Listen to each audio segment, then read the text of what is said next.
জয় হিন্দ বন্ধুসকল, স্বাগতম জনাইছোঁ মোৰ ইউটিউব চেনেললৈ। আজিৰ ভিডিঅ'টো কিহৰ ওপৰত হ'বলৈ গৈ আছে আপোনালোকে থাম্বনেইলটো চাই নিশ্চয় গম পাইছে।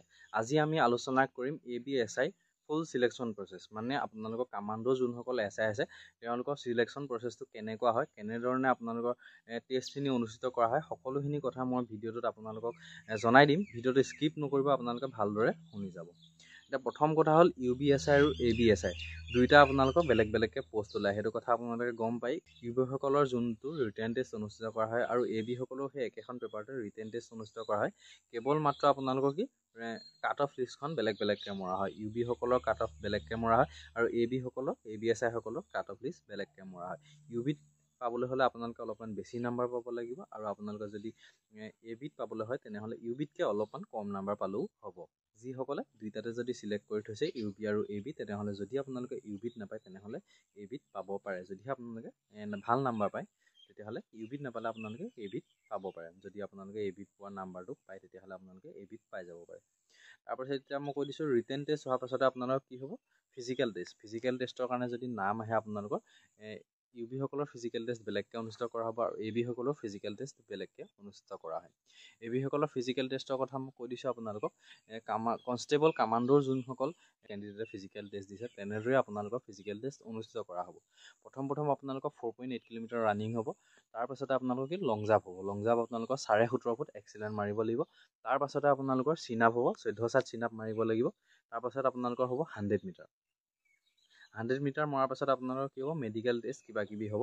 আপোনালোকৰ মানে কি ফিজিকেল ষ্টেণ্ডাৰ্ড টেষ্ট আৰু ফিজিকেল এফিচিয়েঞ্চি টেষ্ট সমাপ্ত হোৱাৰ পাছতে আপোনালোকৰ পুনৰ চাইকোমেট্ৰিক টেষ্টৰ কাৰণে নাম আহিব পাৰে, বা কাট অফ লিষ্ট মাৰিবও পাৰে, বা আপোনালোকৰ চাইকোমেট্ৰিক টেষ্টৰ কাৰণে নাম আহিব। চাইকোমেট্ৰিক টেষ্ট দিবলৈ যাব লাগিব আপোনালোকে। চাইকোমেট্ৰিক টেষ্টটো আপোনালোকৰ কি গুৱাহাটীতে হ'ব পাৰে। যোৱাবাৰ যিহেতু গুৱাহাটীতে হৈছিলে, পোষ্ট বেছি নাছিলে যোৱাবাৰ, এইবাৰৰ পোষ্ট একেবাৰে কম, গতিকে আপোনালোকৰ কি একেলগে অনুষ্ঠিত কৰা হ'ব চাইকোমেট্ৰিক টেষ্টটো, গতিকে গুৱাহাটীতে হ'ব পাৰে। আৰু আপোনালোকৰ ফিজিকেল টেষ্টটো গুৱাহাটীতে হোৱাৰ চান্স বহুত বেছি আছে। তাৰপাছত কি হ'ল, আপোনালোকৰ চাইকোমেট্ৰিক টেষ্টত যদি আপোনালোকে ভাল হয়, তাৰপিছত আপোনালোকৰ ডাইৰেক্ট কি হ'ব, মেৰিট লিষ্টত নাম আহিব। তাৰপাছত আপোনালোকৰ ট্ৰেইনিং ষ্টাৰ্ট হৈ যাব। অলপ দিনৰ পাছতে আপোনালোকক এপইণ্টমেণ্ট দিব, তাৰপাছতে ট্ৰেইনিং ষ্টাৰ্ট হ'ব। আৰু ট্ৰেইনিংটো আপোনালোকৰ কি যে কামাণ্ডো কনষ্টেবল যোনসকল আছে আৰু SI যোনসকল কামাণ্ডো তেওঁলোকৰ একেলগে ট্ৰেইনিং অনুষ্ঠিত হ'ব পাৰে। যিহেতু আমি যেতিয়া ট্ৰেইনিং কৰিছিলোঁ SI আৰু কনষ্টেবলৰ ট্ৰেইনিং একেলগে হৈছিলে, সেইকাৰণে আপোনালোকৰ ট্ৰেইনিং একেলগে হোৱাৰ চান্স বেছি আছে। তাৰপাছতে এটা কথা কৈ দিছোঁ, ট্ৰেইনিংটো আপোনালোকৰ এতিয়া কাৰ লগত হ'ব, আৰ্মি আণ্ডাৰত হ'ব নে পুলিচৰ লগত হ'ব? আপোনালোকৰ আৰ্মি আণ্ডাৰত হ'ব পাৰে, মানে কি 50% চান্স আছে আপোনালোকৰ আৰ্মি আণ্ডাৰত ট্ৰেইনিংটো হোৱা। আমিতো আৰ্মি আণ্ডাৰতে ট্ৰেইনিং কৰিছিলোঁ, আপোনালোকে সেইটো কথা ভালদৰে গম পায়। আপোনালোকৰো আৰ্মি আণ্ডাৰত হোৱা চান্স বহুত বেছি আছে। কিয় কৈছোঁ, আমি যেতিয়া ট্ৰেইনিং পাছ কৰি ওলাই আহিছিলোঁ তাৰপাছত ভাবিছিলোঁ যে আমাৰ আৰ্মিৰ লগত আৰু কোনো ৰিলেশ্যন নাই।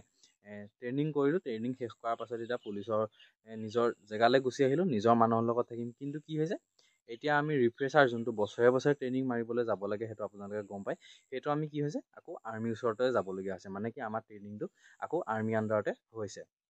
ৰিফ্ৰেছাৰ যোনটো পুলিচৰ ওচৰতে হয়, কিন্তু আমাৰ কামাণ্ডোসকলক যিহেতু আৰ্মিৰ ওচৰত ট্ৰেইনিং কৰি আহিছিলোঁ, এতিয়া ৰিফ্ৰেছাৰ কাৰণে আকৌ আৰ্মিয়ে ট্ৰেইনিং দিয়াই আছে। সেইটো আপোনালোকৰ কি হয়, আৰ্মি আণ্ডাৰত ট্ৰেইনিং হোৱাৰ চান্স বহুত বেছি আছে। বা আপোনালোকৰ কি ফাৰ্ষ্ট কামাণ্ডো বেটেলিয়ন যোনটো মান্দাগাটা তাতো হ'ব পাৰে, ক'ব নোৱাৰি এতিয়া। আপোনালোকৰ যেতিয়া এপইণ্টমেণ্ট দিব তাৰপিছত আপোনালোকৰ গম পোৱা হ'ব সকলোখিনি কথা। গতিকে মই আপোনালোকক আজি সৰুকৈ বুজাই দিলোঁ, মানে চিলেকশ্যন প্ৰচেছটো কেনেকুৱা হয়, ABSI সকলৰ কামাণ্ডো SI সকলৰ চিলেকশ্যন প্ৰচেছটো কেনেকুৱা হয় মই আপোনালোকক ভালদৰে বুজাই দিলোঁ। বুজি পাইছেনে নাই নাজানো, যদি বুজি পোৱা নাই কমেণ্ট কৰিব। কিবা যদি সুধিবলগীয়া আছে আপোনালোকক কমেণ্ট কৰিব পাৰে। যদি ভিডিঅ'টো চাই ভাল লাগিছে লাইক, শ্বেয়াৰ আৰু চেনেলটো ছাবস্ক্ৰাইব কৰি দিব। গতিকে আজিলৈ ভিডিঅ'টো ইমানতে সমাপ্ত কৰিছোঁ। পুনৰ লগ পাম অন্য এটা ভিডিঅ'ত। ধন্যবাদ।